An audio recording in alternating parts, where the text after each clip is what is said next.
전쟁은 잊혀졌다.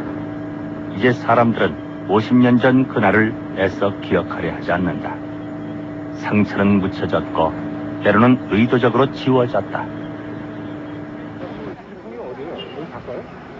충북 오창도 그 중에 한 곳이다. 할아버지 이 동네에 오래 사셨죠? 교정. 왜 그래요? 여기 6.25 때 여기 창고에 있던 자리예요? 창고에 있어서 사람 많이 죽었어. 왜 그래? 사람 많이 죽었어요? 창고 얘기를 꺼내자마자 경계의 눈빛을 숨기지 않는 노인들. 그때 사람들이 왜 죽었어요? 왜 죽은지 알아? 그게 아니고 그건 알 수 없지. 현재 운수회사가 들어서 있는 이곳은 전쟁 당시 100여 명의 주민들이 아군의 손에 의해 몰살당했다는 담배 창고 자리다. 어디서 오셨다고 그래야 돼요? 저희 서울 MBC에서 왔습니다. MBC에서 그 창고 속에서 기적적으로 살아나왔다는 김현중 할아버지. 형님 거기서 살아나온 걸좀 취재해 나왔대요. 취직은 뭐 어떤 거 취직? 아니 아구 이승인가 이북에서 이승인가? 있는 분이 왜 쏴? 그럼 아구 이승입니다? 그럼 한국 있는 사람 다. 그럼 이제 이북 저기 부대명이 거기 가입했다고? 그렇지. 요것도 맞고 이건 참 못 감춰서. 노인의 몸에는 아군의 총탄이 남긴 상처가 그대로 남아 있었다. 수선을 해요. 수류탄을 내가 던져서 거기서 터지는 바람에 그냥 엎드렸으면 내가 죽었다고. 그때 창고에 몇 명 정도 있었습니까? 반명 거쳐졌었어요. 그런데요? 금반명. 그분들은 다 모두 연맹이었어요? 보도연맹 있었지요. 그래가지고 여기 여놈의 골창인데 온 산천에다 500몇 명을 늘어놨는데 전부 차지하죠. 전남 광주의 저거 암탉골. 해가지고 이곳에서 500여 명이 죽어갔다. 나무 토막처럼 그냥 하룻밤 쏴서 저거 그 흙으로 메꾸고 또 하룻밤 저거서 흙으로 메꾸고 저거 했는데 죽이는 걸 이제 경찰들이 이제 죽였지. 시소에서 와서 팔에 점주 삼티꾸리 빨아가면 멍청이 쳐죽을지도 모르고 팔에 점주로 까면 오늘 정전하고 탁 묶어갖고 가자 없는 거다 늘비리 갖고 와서 가위가 씌워놓고 탁 총으로 갈겨버리면. 처음에는 밤에 일어나 그랬는데 나중에는 낮에도 오래 걸렸어. 다급한 게. 다급한 게 차로 실다가 개천정리 딱 튀기고는 끄고 올라가서 땅땅 쏴버렸지.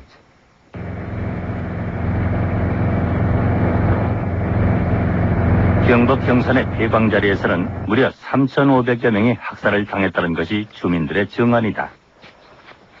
여기서 3,500명이 그 피사를 내가지고 이 갱도에 갇혀 있습니다. 이곳에 사람들을 세워놓고 총으로 쏴서 떨어뜨렸다는 것이다. 여기서 이제 그 8명을 일기조로 해가지고 묶고 와서 총을 쐈다 이겁니다. 총을 쏴가지고 여기다가 떨어뜨린 겁니다. 이 갱도, 수지 갱도 깊이가 한 100m 되는 걸로 그렇게. 그 시신들이 그 물 위에 뜨가 있는 게 이렇게 꽉 차가 보여 있을 정도입니다. 그때는 흙이 안 덮여있어요? 그렇지, 흙이 안 덮였죠. 그 전에 보도연맹 가입한 적은. 아군의 총탄에 의해 갱도안에 묻혔다는 3,500여 명의 주감. 그것은 차마 믿기 어려운 사실이었다.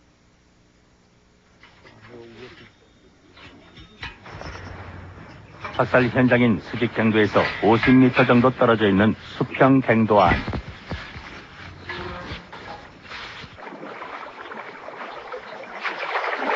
이곳에선 당시 죽음의 흔적을 고스란히 발견할 수 있었다. 이 한여름에도 이런 상태입니다. 저기, 그쪽으로 가면 안 되고, 나오세요. 그게 위험해요. 자. 애쉬 불빛 아래 모습을 드러낸 유골들. 그들이 이렇게 무참한 죽음을 당해야 했던 이유는 단 한 가지, 보도연맹원이었다는 것이다.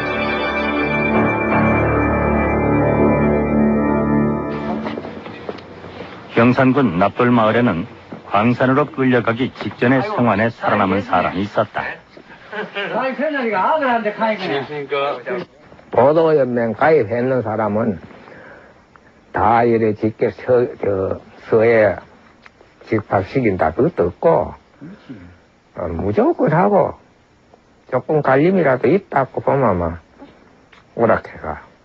오락하는데 그때 이제 우리 마음대로 못하고 경기가 좋으면 우리가 살고 경기가 안 좋으면 우리는 중리라 이래만 알았다 뿐이지 뭐 아무것도 몰랐지. 보도연맹 얘기에 부인 이동부 씨는 불안을 감추지 그리 못한다. 갑시다 그래 하고 서장실가 전부 주소 호명해서 인사하라고 이카더만. 뭐 한다고 당 본인인데 와. 다음에 이제 방에 들어가시죠, 추운데. 들어가서 그거 방에 들어가시소. 예? 방에 들어가시소, 추우신데. 영광 영어. 50년이 지난 지금도 보도연맹이란 단어는 두려움의 대상이었다. 학교도 다 통과해가지고. 경산군 내에서 광산까지 끌려갔다가 살아나온 유일한 생존자 김종철 씨.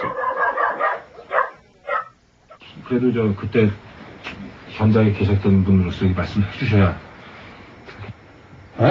그때 보도연맹에 가입이 됐어요? 그 이야기가 많아요. 그거 뭐 하는데. 말씀 좀 해주세요. 그때 얘기 좀 해주세요. 그 역시 입을 열기까지는 한참의 시간이 필요했다. 다음은 내가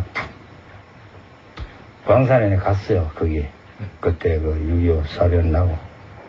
광산에 넘어가시게 광산 가는 길로 갈 때 광산 그때는 가고 했는겨. 이제 끝이다. 이제 아무것도 바랄 것도 없고.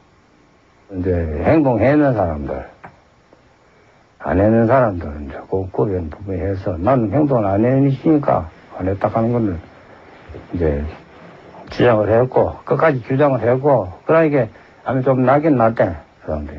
그래도 인정을 해줄 때 인정을 해가지고 내가 살아나오는 게. 보도연맹은 어떤 식으로 가입돼 있어요? 보도연맹이야 그게 공개적 요새 말고도 이장이 가입 하락해가지고 다 했는 게인데, 그 당시에 했는 사람들은. 그건 공개적으로 했는 게요, 그거는. 공식적으로. 국민보도연맹. 지금은 이름조차 낯선 이 단체가 만들어진 것은 1949년 6월 5일. 보도연맹은 해방 직후의 혼란통에 좌익에 가담한 경력이 있는 사람들을 대상으로 조직된 일종의 반제 반공단체였다.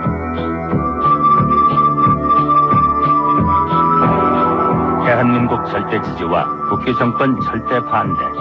그 강령에서 보도연맹의 성격은 뚜렷이 드러난다.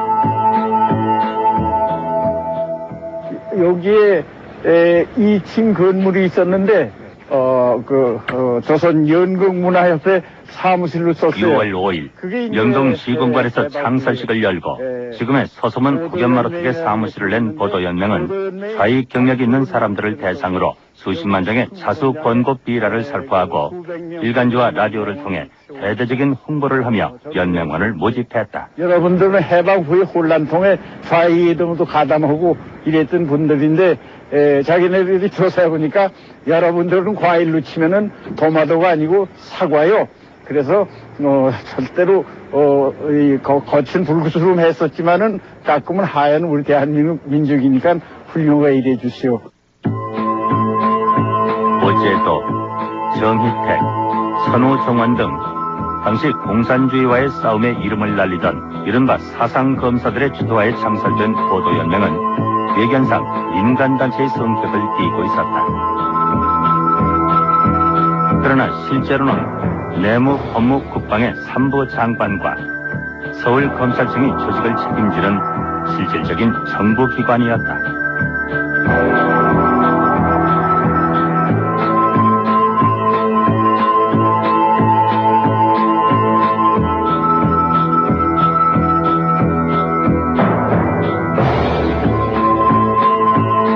창설자들이 표면적으로 내세웠던 보도연맹의 창설 목적은 사상범을 전향시켜 대한민국의 국민으로 보호 육성한다는 것이었다. 공산당 비라를 가지고 와서 이걸 면사무소 앞에 가서 뿌려라. 그 할 수 없이 이제 그걸 가져와서 뿌리다가 붙들려서 경찰에 들어간단 말이야. 그러면 그게 공산당이에요? 어쩐지 간에 국가보안법 위반으로 들어가잖아요. 그러면은 나오면은 또 딴 데서 또 잡아가거든. A련소에서 잡아가지고 곰살이 가서 놔준 것도 B에서 또 잡아. 자꾸 돌아가네. 그럼 결국 뭐가 되겠어요? 그 사람 빨리 안 되겠어요? 큰일이지. 그래서 이렇게도 해서 빨리에다 해가지고서 입건된 사람이 상당히 많아요. 그럼 이걸 어떻게 보호하냐. 이렇게 돼서 이제 만든 게 이제 보도연맹입니다. 처음에 취지는. 하지만 보도연맹 창설의 진짜 목적은 다른 데 있었다. 보도연맹이 창설되던 49년은 좌익에 대한 탄압이 극에 달했던 시기였다. 47년의 남로당 불법화와 좌익 검거 선풍에 이어 여순 사건을 계기로 48년엔 국가보안법 제정이 완료됐고 48년 말에서 49년 봄에 거쳐서는 군대 내 좌익에 대한 이른바 숙군 총살이 시행됐다. 김구 암살 사건처럼 민족주의자를 포함한 반 이승만 세력에 대해서도 철저한 탄압이 이어졌다.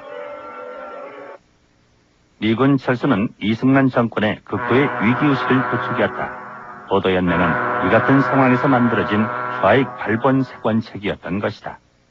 이와 같이 6월 달에는 이승만 정권의 극우 반공 공세라고도 얘기하는 그런 게 잇따라 일어나는 그런 시점에서 보도연맹이 만들어지는 것을 주목할 필요가 있습니다. 그러니까 단지 공산 세력에 대한 반대뿐만 아니라 민족주의라든가 의인의 반대 세력이라든가 이런 것에 대한 일대 탄압 속에서 이승만의 그 극우 반공 독재를 강화시키려는 그런 일환의 하나로서 또 보도연맹이라는 게 만들어지는 것이 아니냐. 정부의 지원 아래 이루어진 대대적인 포섭 전향 활동에다 보도연맹에 가입하지 않은 남로당원이나 과거 좌익 활동을 했던 사람들은 즉각 체포 엄중 처벌한다는 경고로 인해 각 신문사에는 전 남로당원들의 탈당 성명서와 전향 성명서들이 주르리었다.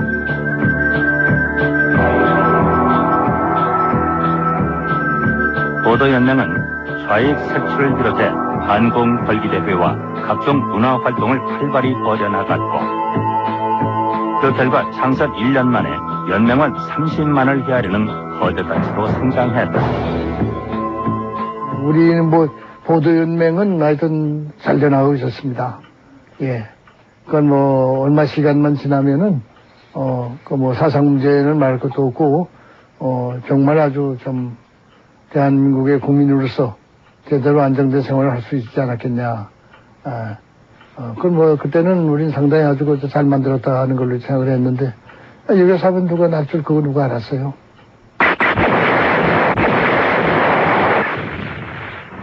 하지만 전쟁은 보도연맹원들에게 더없이 가혹한 운명을 안겨주었다.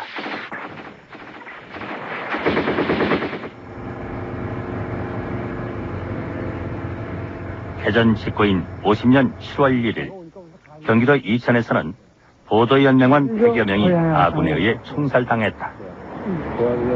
그리고 와보니까 나도 아버님이 이미 감회장이 돼 있어가지고 이렇게 요만한 송판대기에다가 그 아버님 이름을 써서 꽂아놨더라고요. 감회장을 해가지고.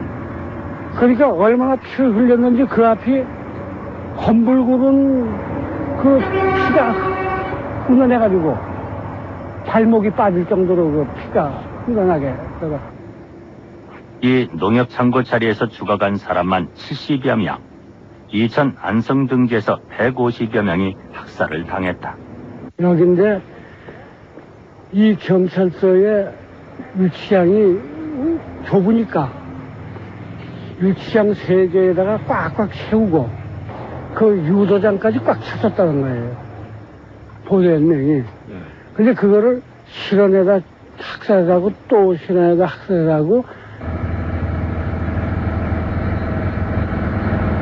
국군의 후퇴와 더불어 학살은 곳곳에서 이어졌다. 옛날에 여기 상쿠렁창에 섰거든요. 지금은 이제 밭을 매겨놔서.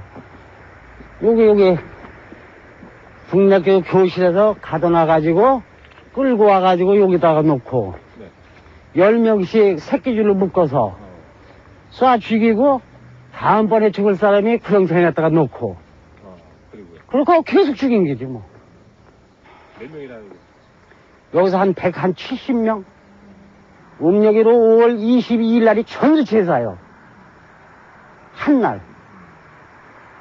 목포로 가가지고 목포 교도소에서 하룻밤을 잤어요. 거기서 자가지고 달밤에 그 이튿날 달밤에 배에다 싣고 가서 일일이 간수들이 그 허리 찍는 기계가 있어요. 그걸로 다 하나하나씩을 찍어서 다 강물에 넣어버렸어. 바다에 넣어버렸어. 총 쏘고 내려오시는 사람 뭐 만나요? 예, 맨 처음에 이제 총을 이제 사람을 시안해놓고 그래서 사살을 하잖아요. 사살할 때 한 사람, 두 사람 쏘고 나니까 그 사람이 쓰러지니까 그 사람이 그래서 이제 도저히 눈으로 뜨고 볼 수가 없어가지고 그래서 산발적으로 막 사람도 보지도 않고 막 그냥 총알이 있는 대로 이제 쏘고 내려왔다. 그분이 경찰일 거라고 그 당시에 생각하신 이유가 뭡니까? 그 당시에 경찰 마크를 붙였으니까. 군복을 입고 경찰 마크 작은 거 있잖아요.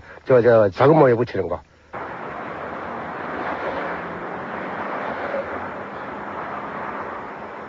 전시 피난 수도가 내려와 있었던 대전에서는 교도소에 수감되어 있던 이른바 사상범 1,800여 명과 충남 지역 보도연맹원 등 3천여 명이 수일간에 걸쳐 학살됐다.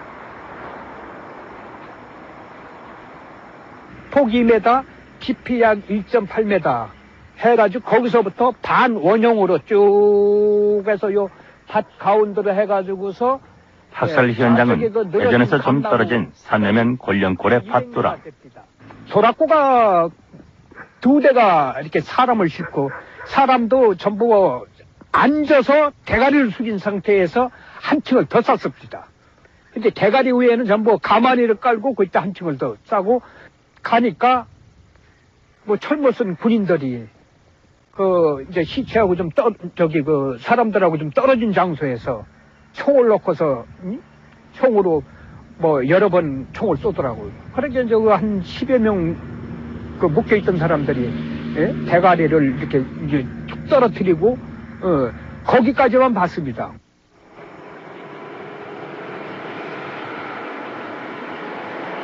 유족과 생존자의 증언으로만 전해오던 골령골의 학살은 지난해 2월 발굴 작업을 통해 사실로 드러났다. 포크레인으로 땅을 파자마자 유골이 쏟아져 나왔던 것이다. 그래서 뼈를 여러 삐서 주셨어요. 한 바구니를 하나 정도 주셨거든요. 학살은 전국적이었다. 그 시기는 대부분 인민군이 밀고 내려오기 전 아군의 후퇴 직전에 이루어졌다. 대전 직후 경기도 이천과 안성 등 10곳에 143명을 시작으로 충청북도 6개 지역 14개 지점에서 2천여 명, 충청남도에서는 4개 지역 7개 지점에서 4천여 명, 전라북도에서는 500여 명, 전라남도에서 2천여 명, 낙동강 전선에서 치열한 전투가 벌어지던 8월경 이점령 지역인 경남 경북 일대에서는 더 많은 수의 보도연맹원이 죽어갔다. 경북이 9개 지역에 9천여 명, 경남이 12개 지역에 2만여 명 등 학살은 제주도까지 이어졌다. 6.25 발발에서 8월 말까지 불과 2개월 만에 학살된 보도연맹원은 최소 20여만 명으로 추정된다.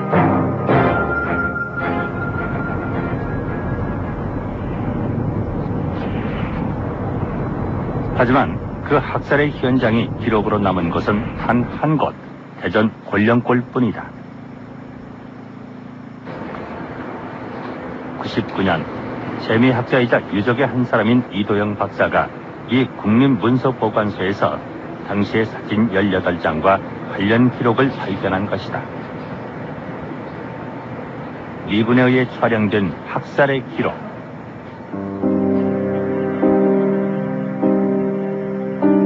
거기엔 체포 구금에서 학살까지의 과정이 생생하게 담겨 있다.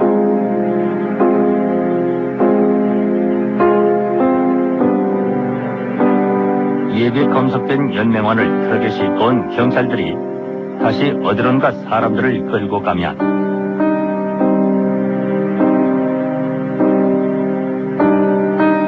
일렬로 정말로 늘어선 경찰과 군인들은 미리 파놓은 구덩이로 보도연맹원들을 몰아넣고 일제 사격을 가했다. 사진 속에 드러난 학살은 군경 합동작전이었다.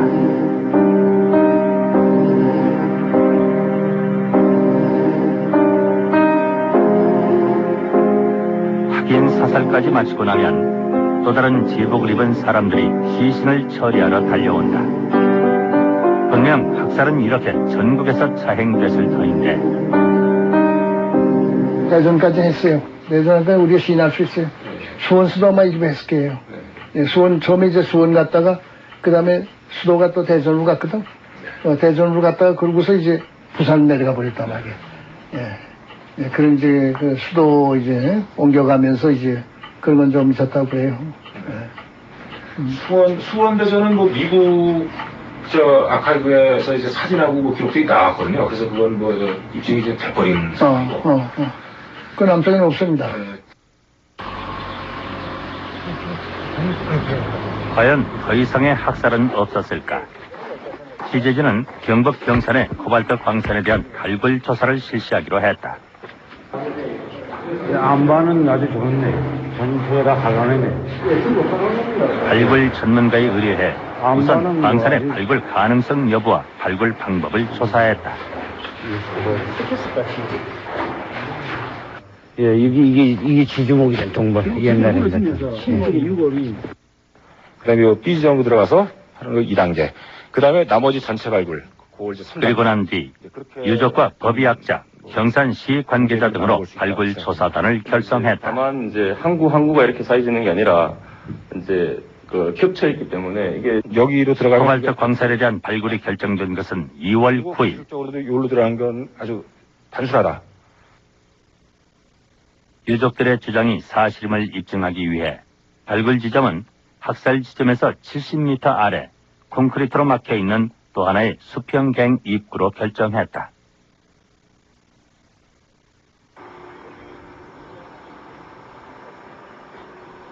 모든 준비를 마치고 발굴을 시작한 것은 한 달 뒤인 3월 9일.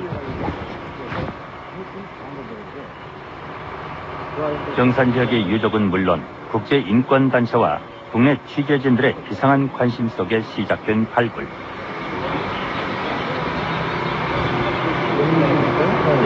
아니, 좀 들어가 보셔야 되네.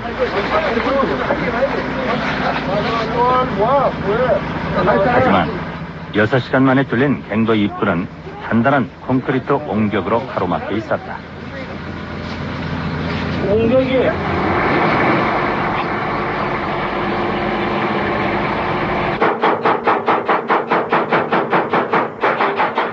이튿날 하루 종일 작업을 했지만 콘크리트 옹벽은 꿈쩍도 하지 않았다. 이게 문제가 이게 심각하네 이거. 이건 뭐 다이아마트 갖다가 팔을 수밖에 없지 문제가. 이걸로 못하면은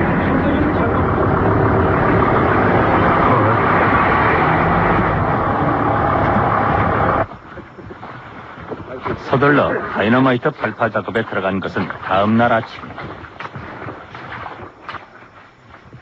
급히 초빙한 발파 전문가가 도착하고 1번 넣어줘. 그 다음에 또 2번. 발파는 시작됐다. 발파 5차전! 4, 3, 2, 1, 발파!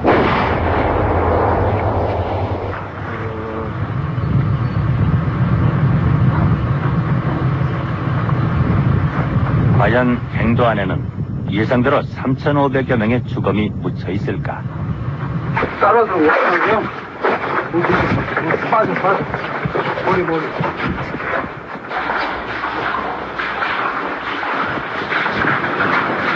갱도의 끝부분, 수직갱과 맞닿는 지점에서 드디어 유골이 발견됐다. 여기 있네.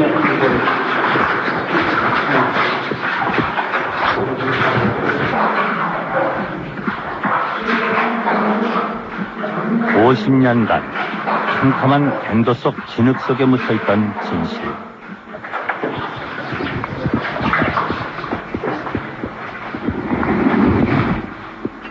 야, 여기는 벽을 있다고요. 진흙 속에서 드러난 유골에는 아직도 충탄 자국이 선연했다. 얼마나 많은 유골이 묻혀 있을지 본격적인 발굴은 뒤로 미루고 일단 일부 유골만을 수습했다. 감정 결과가 나온 것은 일주일 뒤.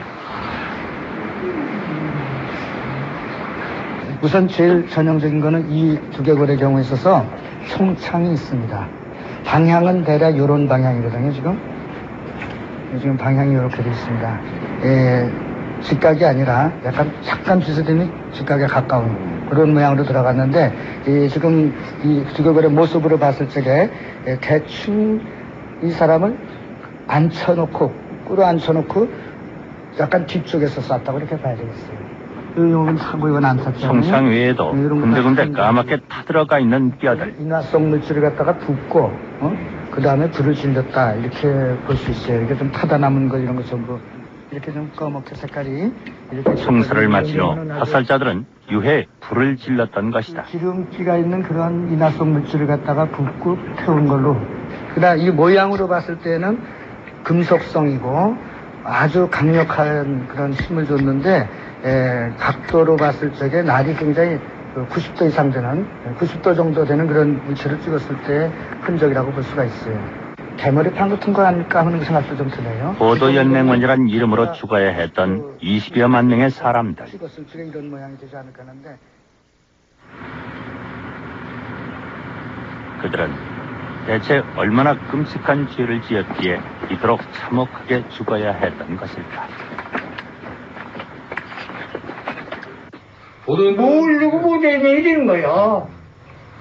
근데 송 같은 데는 학식이 많으니까 그런 상식을 안 하니까 그 진짜 보도연맹이고 자율이지. 여기는 자율이라고 해서 자기도 모르는데 좀 자율이 생겨.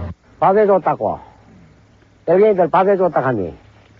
그리고 이제 산에 왔는 그 사람들한테 밥 안 해주면 또 죽인다 하지. 비라 한 장이라도 흩어놓은 사람 자수해라. 자수 안 하면 뭘 죽인다. 또 이래 또 해놓이. 이래도 못하고 저래도 못하고 그래 또 자수를 했지 해놓이. 보도연맹에만 들면 너희들이 이 죄를 사해주겠다. 그 당시 상으로 썼을 때. 사해주겠다 해놓고. 그때 막 죽였거든. 사해주겠다 하니까 다 들었다가 거짓 만드는 사람이 별로 없습니다. 그 당시에. 자기 형님이 자익했다 그래서 들은 사람도 있고. 전 이름 뭐 있습니까? 그래, 그게 보도연맹이에요. 모르지요. 우리가 농사쪽 빛이 아무것도 몰라요. 그걸 잡아갈 줄도 몰랐어요. 우리는 꽃도 올 줄 알았어요. 무슨 지가 있습니까? 지도 없지요.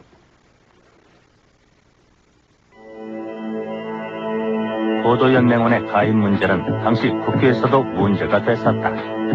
정부에서도 좌익과 관계없는 시민들이 가입할 소지가 많고 강제 가입이나 금품 수수 등의 폐단이 있다는 것을 인정하고 있었다.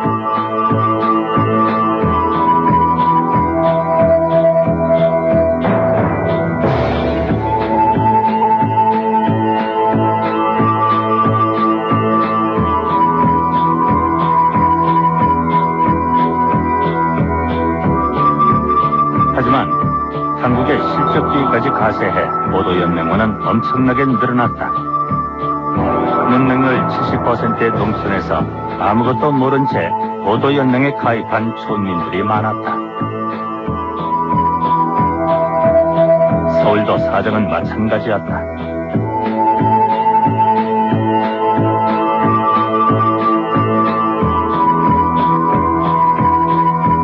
해방 직후 남로당, 전평, 농민조합 등의 단체에 가입했거나 각종 문화단체에 가입한 전력이 있는 사람들은 모두 반강제로 혹은 단체로 보도연맹에 가입해야 했다.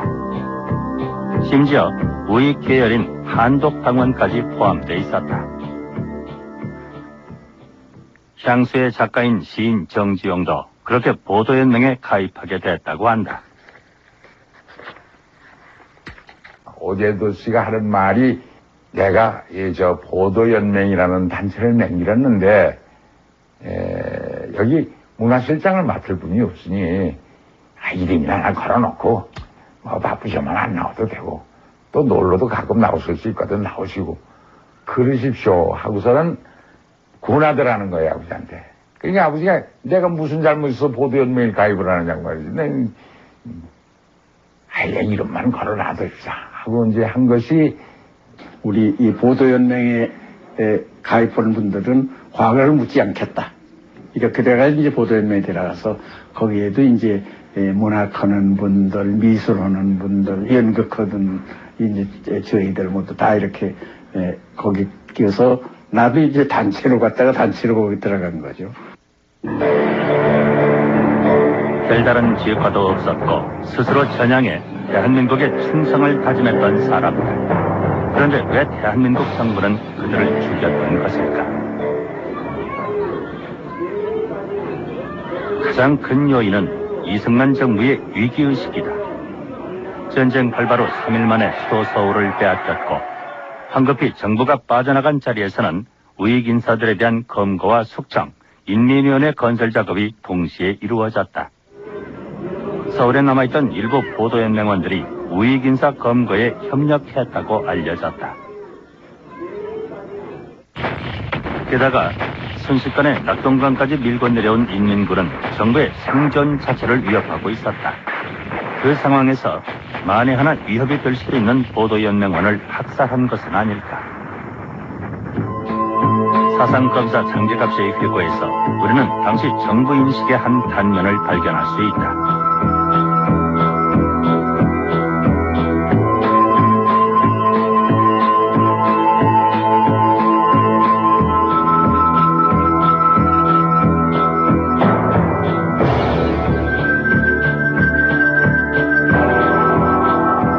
전쟁을 통제하고 국가는 그 자신감을 가지고 전쟁을 지도해 나갈 수가 있었더라면은 그래서 제대로 대처를 할 수가 있었더라면은 제 생각은 보도연맹원 학살 같은 건 절대로 안 일어났을 거라고 봅니다. 그런데 그렇게 하지 못하다 보니까 대단히 강한 위기감이 일어나게 되는 것이고 그런 속에서 100명 중에 혹시 한 명이라도 좌익에 가담한다면은 그 100명 전체를 위험시할 수가 있다는 도저히 이 문명 세계에서는 생각하기 어려운 그런 판단이 나오게 됐던 것이 아닌가. 그러나 봉기는 단 한 곳도 없었다. 사상검사 오재도 씨의 회고에 따르면 보도연맹 산하 철도연맹원 5천여 명이 오히려 정부의 순조로운 후퇴에 결정적인 도움을 주었다. 47, 8년에 벌써 좌우익이 딱 갈라져가지고 다 노출됐고 그 노출된 것은 거의 중요한 사람들이 거의 학살을 당하고 감옥에 있었어요. 그러니까 전쟁이 나기 전에 이미 10만 명 이상이 우리 남쪽 인구가 2,400만 될 때 10만 명 이상이 감옥에 있었고 이미 10만 명 이상이 학살을 당한 겁니다. 그러니까 남쪽에서 폭동을 일으킬 수 있는 영역은 이미 전부 감옥에 있거나 이미 죽었어요.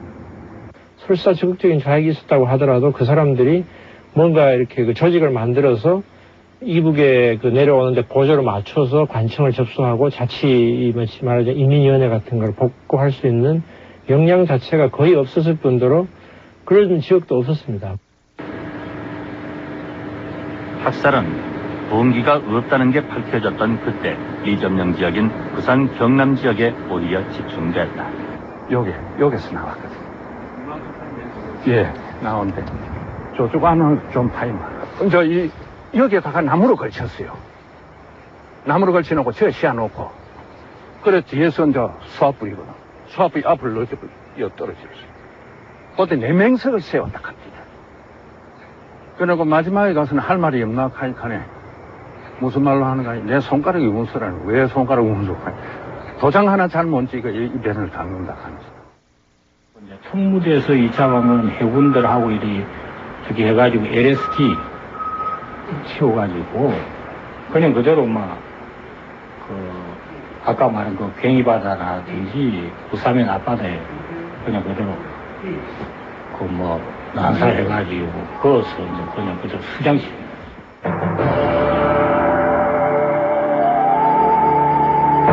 부산 지역의 피학살자 수는 10,000명에서 15,000명으로 추정된다. 학살이 극심했던 것은 다른 미점령 지역도 마찬가지였다.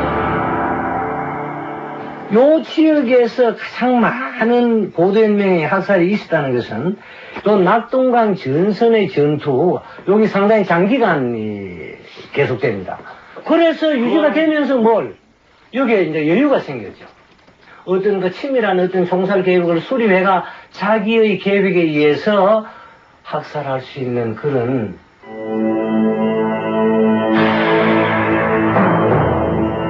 그러나 학살을 인정하는 사람은 아무도 없었다. 과연 누가 이 엄청난 학살의 명령을 내린 것일까?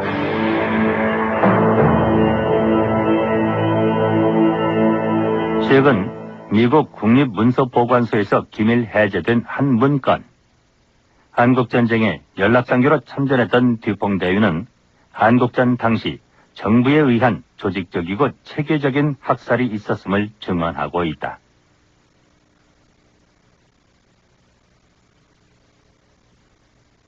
급동군 사령부 고위 장교로 전쟁을 지켜봤던 밥 에드워드 중령은 그 학살의 명령자를 짐작할 수 있는 보고를 하고 있다. 전쟁 초기 이루어진 민간인에 대한 대량 학살이 정부 최고위층의 지시에 의해 이루어졌다는 것이다.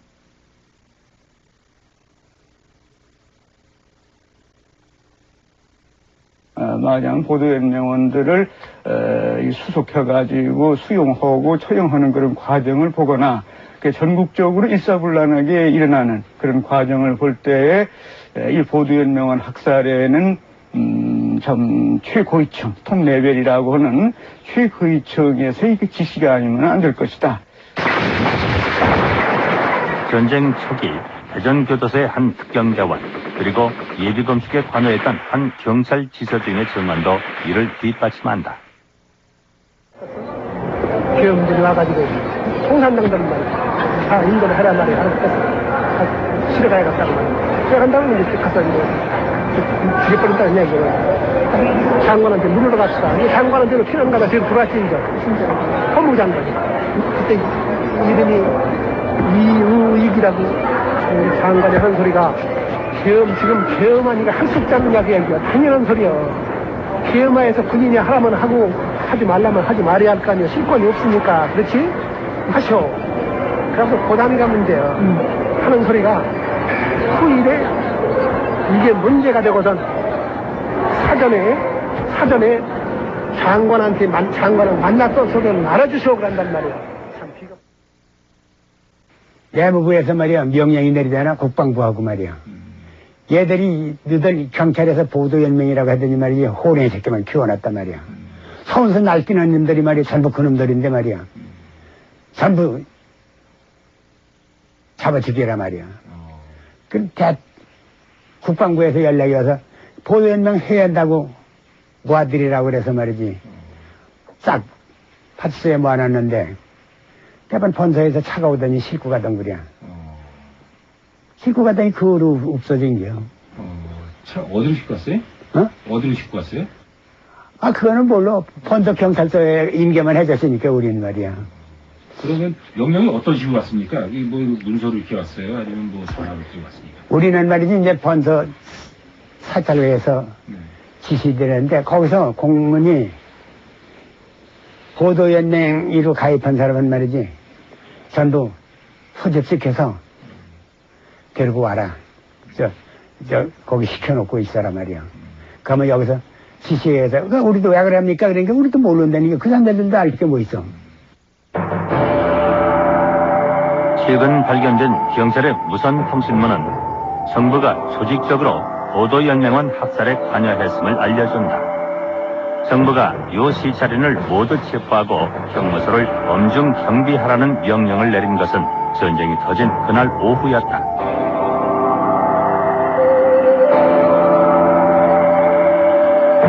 (6월 30일에는) 보도연맹원에 대한 예비검속을 적시하는 명령을 이하 전 경찰서에 발송했던 것이다. 치안국장 명의로 발송된 이 명령서.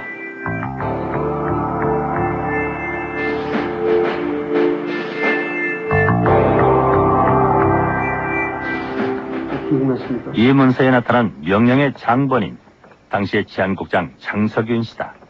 이게 전국 요시찰인 예비금속 지시문건이거든요.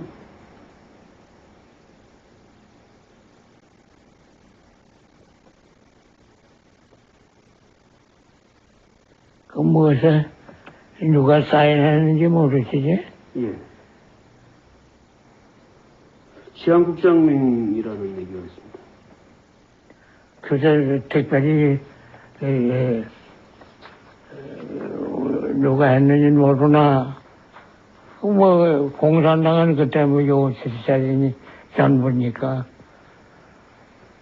저희건 전부니까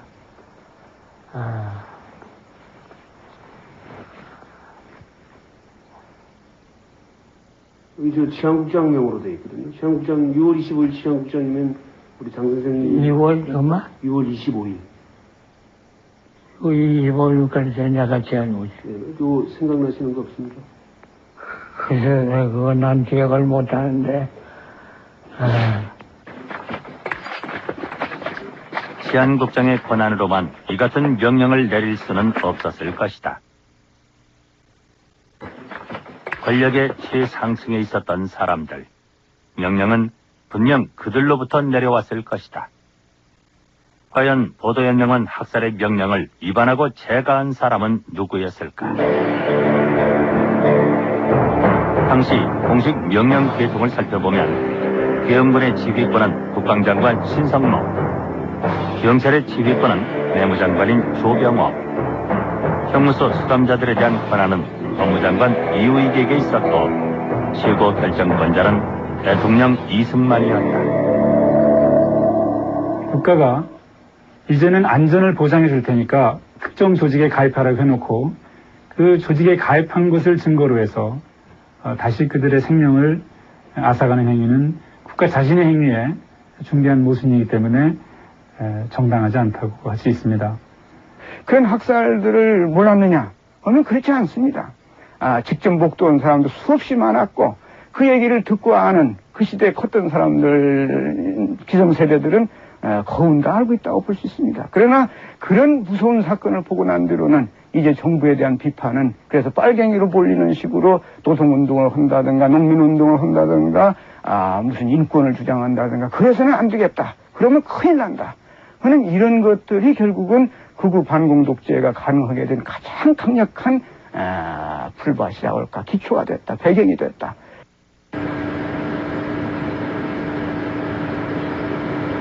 무려 20여만 명으로 추정되는 무고한 사람들이 죽어갔다. 50년이 지났지만 아무도 그들의 죽음을 얘기할 수 없었다. 일단 죽여놓고 빨갱이를 죽였다고 하면 그만이던 당시, 그리고 반공이 국시였던 지난 세월, 레드 컴플렉스의 망령에 시달렸던 유족들은 속으로만 한을 삭혀야 했다.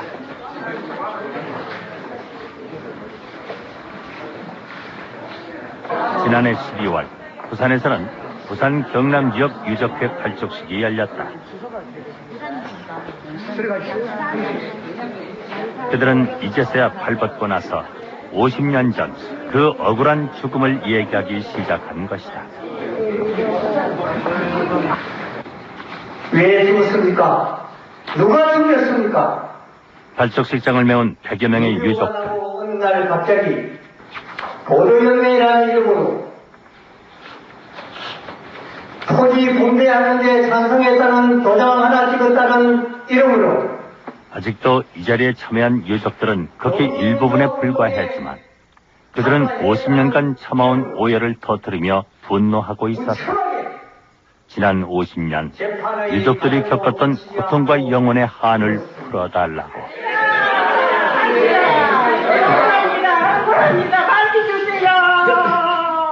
너무나 억울합니다. 50년 세월에 24에 이날이 때 그죠? 발자국 하나 옆에 안 디디고 이런 기회로 타고 저는 살아나왔습니다. 그래서 발벗고 나설랍니다. 풀어주세요. 이 한을 풀어주고 영혼들도 풀어주세요. 주고 보상도 다 되도록 해주세요. 인기롭고 동기롭고 한평생 50년을 살아나온 저입니다.